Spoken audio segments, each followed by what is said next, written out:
In the tarot, the Four of Pentacles is often depicted as a person clutching a pentacle tightly to their chest. The pentacle, a five-pointed star within a circle, is a symbol of the element of earth and material possessions. Pentacles are also called coins or discs and are the equivalent of the tiles, bells and diamonds from playing cards. The Four of Pentacles are associated with security, stability, and material wealth. It can indicate that the person receiving the reading is clinging to their possessions and resources, perhaps out of fear of loss or a desire for control. Alternatively, it can suggest that the querent is experiencing financial stability and security and is willing to hold on to their resources to maintain this stability. The Four of Pentacles can also symbolize a reluctance to let go or share one's resources. This can be interpreted as a sign of generosity, as the person may look out for their own well-being by protecting their resources. On the other hand, it can also indicate stinginess or reluctance to be open-handed with others. Overall, the Four of Pentacles suggests a focus on material possessions and a desire for security and stability. It can indicate either a fear of loss or a sense of abundance and prosperity. How the card is interpreted will depend on the context of the reading and the surrounding cards.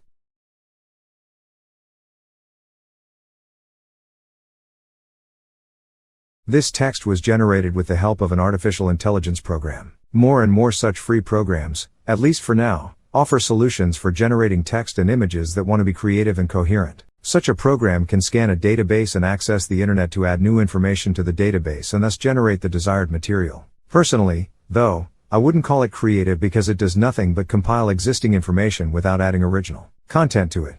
The problem with this information gleaned from the internet is that despite appearances and common belief, the internet doesn't have the answer to everything and anything. Then, in order to receive a valid response, it is necessary to know how to formulate the appropriate question. And finally, the internet doesn't have all the correct answers. Many of the answers you find will only be politically correct, ideologically correct, or what is more recently trendy, gender-wise correct. Unfortunately, many of these so-called correct answers do not necessarily reflect reality, and are true.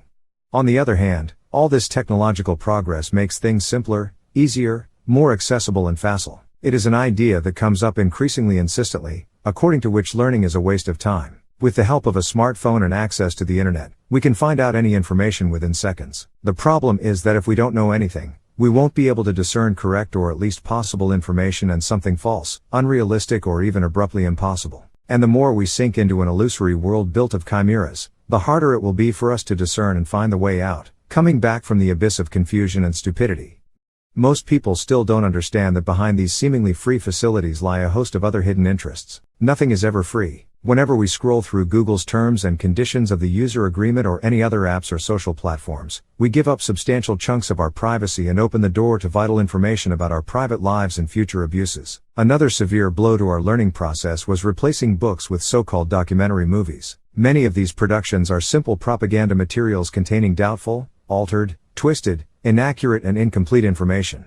Without a solid general culture and a substantial knowledge base, it is virtually impossible to discern truth and falsehood. However, returning to artificial intelligence, the greatest danger it represents is not the fact that by perfecting itself at a much faster pace than humans can do, we risk that at some point it will take our place, but the fact that they will think instead of ourselves, and in some cases, they will make decisions for us. Our escapism and the native tendency of passing the responsibility, even if it seems like another facility, in reality, it is not. With every decision we derogate, we make it harder to make our next decisions and diminish our ability to make the right decisions. As for thinking, the point of school is not to make us memorize apparently or effectively useless things but to teach us the thinking process and to learn to handle, analyze and synthesize data. With the systematic destruction of the educational system and the implementation of new and easy-to-use technologies, man will be less and less able to think efficiently and operate with data and information regardless of its quality.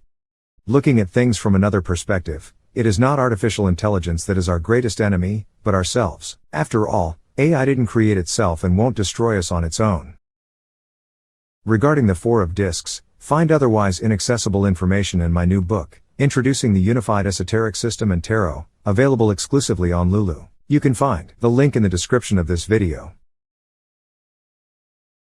Introducing the Unified Esoteric System and Tarot is probably the most critical esoteric and tarot book published in the past 2,000 years. It contains information from 3 decades of practice, study and research, but most significantly, it is obtained by thinking and rational criticism. No AI application is or will ever be capable of producing such a result. However, this text was also recorded using an AI application.